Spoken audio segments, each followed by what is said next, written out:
What's going on, everybody? It's your boy Shuggy. Check it out. I got my Shuggy shirt on today. My friend got me this. So if you ever wondered how to spell Shuggy, that's how you do it. And anyways, guys, we're back here with the Witcher reviews. We got season 2, episode 4, and just right off the bat, this is by far favorite episode yet. I think it's the best episode. It's absolutely phenomenal. I don't have a lot to say about it. I had a lot to say about the previous episode, but we're just gonna skim through, and it's basically gonna be like, yeah, I really like this part. So we start off. We got the real trading montage. I was like, oh, we got a trading montage last week, and we got another trading montage this time. I keep saying last week, but yeah, it's not weekly releases. You guys know what I'm saying. So yeah, she's running through the forest. And, at first, like, she trips and falls. I was like, what'd she trip over? But it's important for the storyline that she trips and falls. So, it actually ends up working okay for me. It's a bit of a cliche when, like, people trip and fall in stuff, especially when they're being chased. But, it's important for the storyline. Alright, we'll run with that. And here we got Triss coming in this episode, and I really like Triss this episode. Triss is one of my favorite characters from the games, so really like to see her here. Geralt brought her here to help Ciri out. So, I'm really big fan of this dynamic. And, I feel like this is the first time she's, like, a major character. She's always just kind of been just there, but now she's, like, in the forefront. She's doing things. She's important in the storyline. I'm a big fan of that. And we get to see that they had a connection before, more or less. And I'm a big fan of this dynamic. And I love Geralt coming in with the boar. That's awesome. And then we get introduced to Redania here. And, I was complaining last week about having too many sets and not enough on location. And it's almost like they heard me, and here we are, and we're in an amazing, maybe it is a set, I don't know, but it's an amazing location, very immersive, got a really, like, realistic looking town, and I'm a really big fan of how it looks, and, we got Yennefer and the Nilfgaardian guy just in this place, and they're wanted. This part, the birds are dropping these wanted posters, and they're on the run. And Redania, in the games, they round up elves and later dwarves. Apparently they didn't start with the dwarves yet, but they're rounding up anybody who's different, and that's just what they do. They're terrible, and they're the bad guys, more or less. And we get introduced to the leader of Redania here, and I'm a huge fan of this introduction. It's a kind of surprising scene. You had this lady here pouring the king a glass, and I like the king too, because he's supposed to be kind of young and reckless in the games, I think. And yeah, and then this guy comes in and just throws a knife at her neck, and she dies. And it turns out that they were trying to poison him. So big fan of this scene.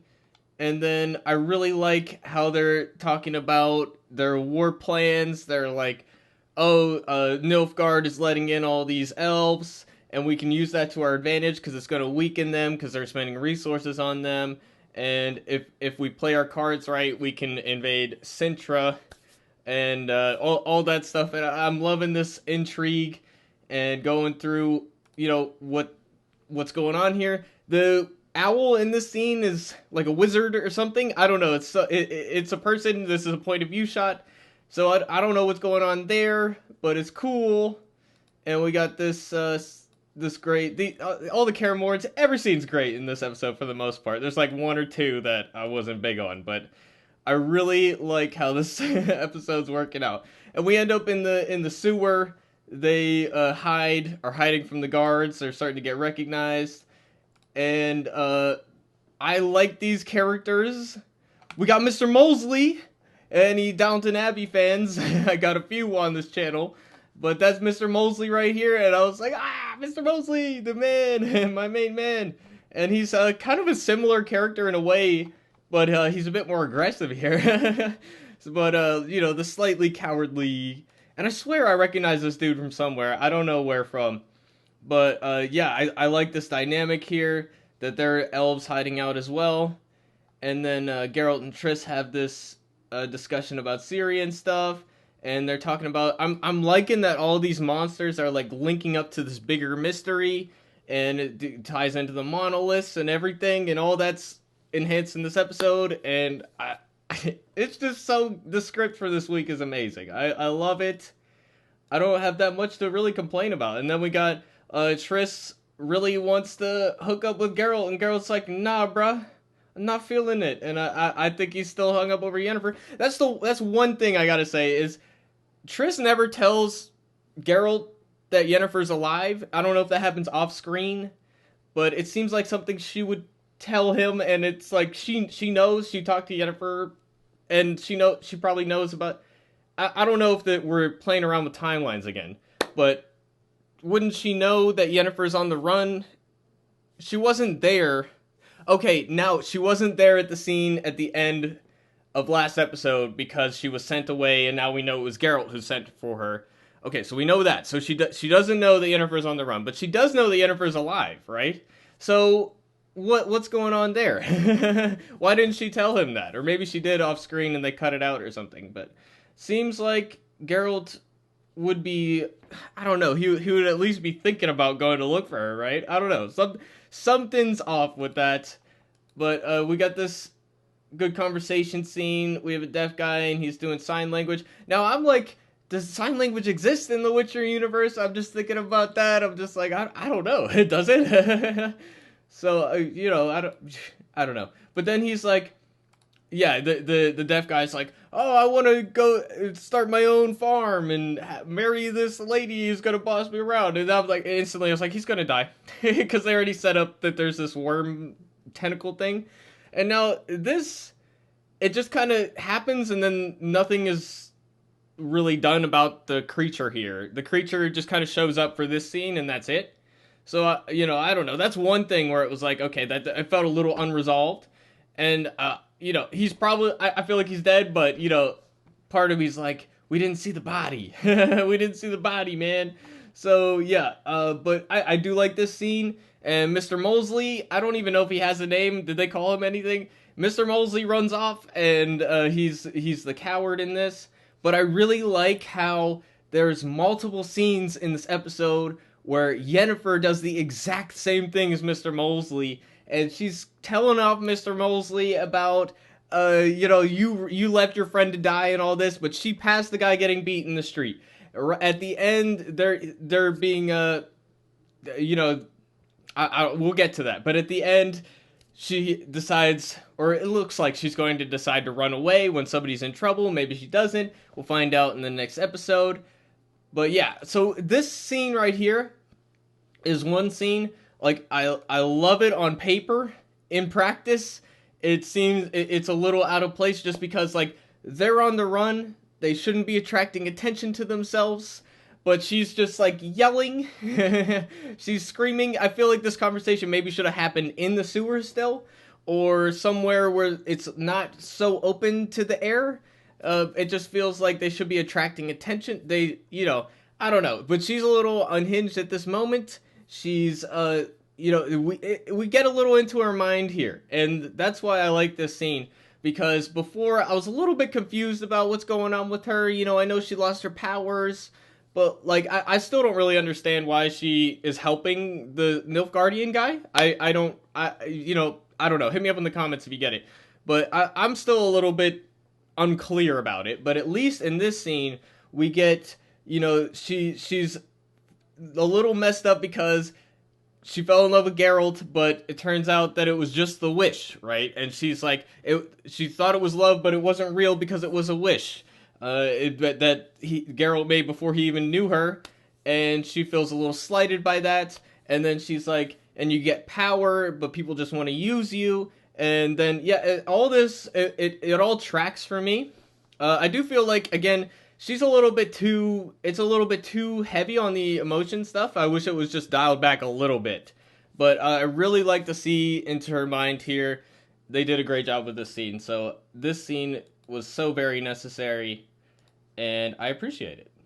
And then we got, Mr. Mosley is the elf dude. He ran away, and then the most exciting part of this episode for me It's your boy Dandelion, aka Jaskier. He's still Dandelion to me, but I like this scene. They got a new song. I like this song better than the other song.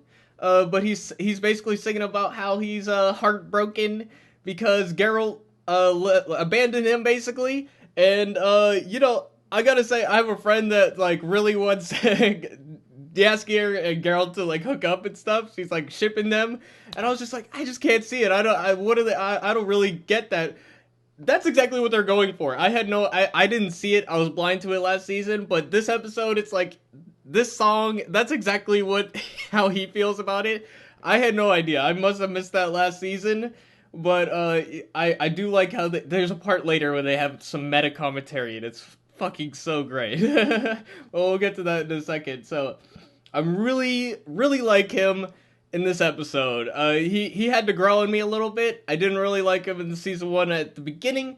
I started to like him at the end. In this episode, he's phenomenal. I love Jaskier now, aka Dandelion. Yeah, it's fucking great. So then we got this guy here, and he's drinking. He's discussing how we don't know much about the Nilfgaardian king Emir, and how they don't know about his habits, how they need to get somebody in there, they need to get a spy, and he's talking to the owl thing, and the owl thing is apparently talking back somehow using magic, I presume, and I really like this dynamic here, and he's going a little crazy, and then, is this the part? Yeah. And then we get a nice surprise here, and Dara, right there he is from last season, Ciri's friend. He's the one they chose to be the spy, to send him into Sintra and all that, and I really like that. Great to have this character back in it, and they found a really interesting way to write him back into the story, and I love the dynamic. So here's one scene. Here's the one scene I pretty much could have done without. So we got, Lambert and this guy just kind of joking around with Ciri, bullying her a little bit because she's in a dress and they're, kind of making fun of her and stuff. And, and that's all fine. But then, and she gets upset and runs off. And then Triss, like, kind of dresses them down like, you bad men, you so bad. And it's just, I don't know. I could have done without this because, like, they're fully grown at this point. They're never gonna change. She would be better off talking to Ciri about how to handle being on her own and having everybody and saying they don't really mean it. They're just fucking around. I don't know. It's one of those woman power moments. It didn't really work for me.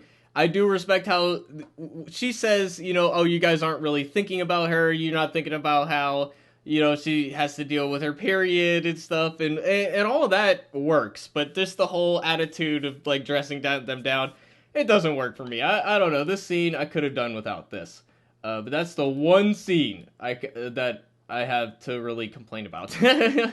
But I like the rest of this, and this investigation stuff, and it's going really cool, and they had this experiment to find out if the creature was magical from last week, if it was a wizard doing it, and it turns out it's not. And then Ciri reveals that this is one scene, like I complained about, the visions kind of thing last week. This one, I do like it, actually. I could have done without the quick cuts, and some of these, like, green screen effects are, they're not the greatest, but I do appreciate the content here. So I like I like the story that's happening, and that she destroyed this monolith, and she finally decides to let them in a little bit and seek help, even though she's been, like, very guarded. So I like this vulnerability here and letting Triss and Geralt into her mind a little bit. I really like that, and this scene's great. And then we got this amazing scene between Jaskier and Yennefer. Very funny, very well written scene, and just dealing with the aftermath of the situation. And he talks about how he's heartbroken about Geralt and stuff, and he makes fun of her a lot. And it's just a phenomenal scene, and I absolutely love it. So yeah, that's all I have to say about that. And then we got this little heart to heart between Geralt and not Yennefer and Triss.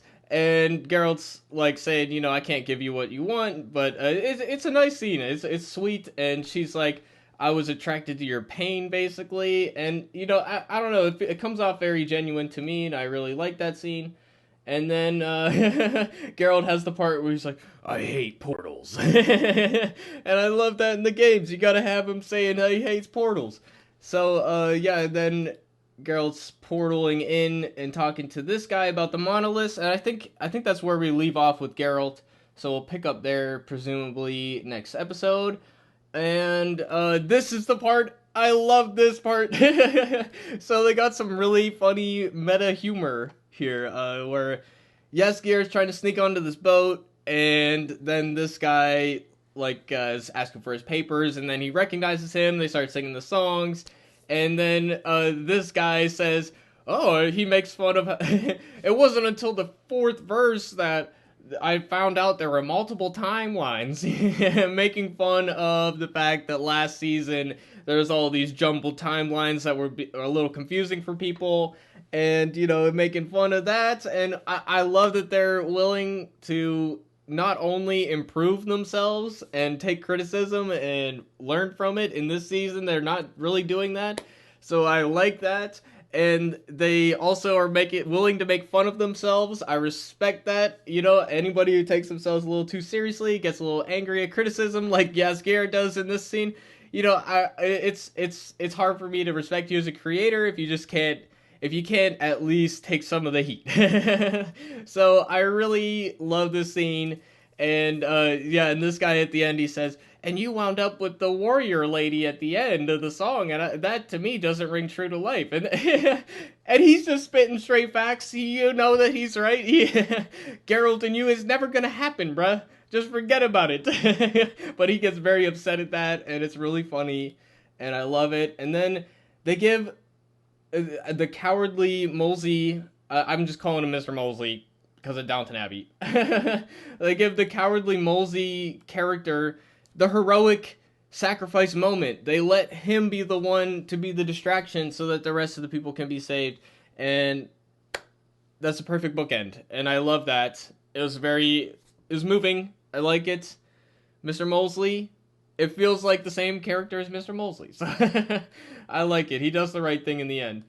And then we find out why she fell and was bleeding, because the flowers grow on the elder blood, and you know, if you play the games, you know about the elder blood, but that's what they're figuring out now. Love it, love it, love it. And then this final conversation, another funny conversation. Everything that he has a lot of clever lines in this, and I like it. You know, he's making fun of her, you know.